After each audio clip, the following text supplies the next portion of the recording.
外國人啦、加拿大人啦，佢就好中意換波。佢話我應該贏。咁我另外有個妹咧就話肥仔應該贏。係啊。咁啊，另外嗰個妹咧就話唔係啊，我由第一集睇到而家係張雨晨應該贏。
帶領住觀眾一齊闖入睇啦，好難得。但係我一定要多謝嘅，大家俾啲掌聲嘅，中年好聲音一，中年好聲音二，如果到1、2係會有3嘅中年好聲音3，中年好聲音4嘅大家。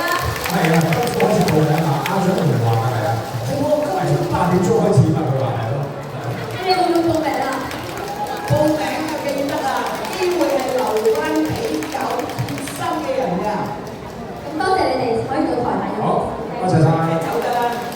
係，休息嘅。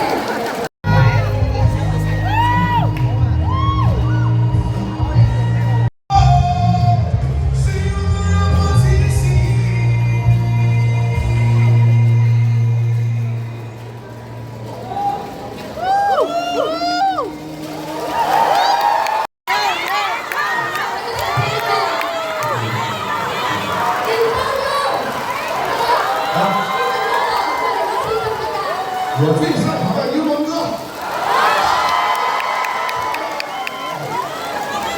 第5個場嘅，跟住今日我節目入邊嘅阿媽嚟咗，我真正嘅阿媽都喺度咗。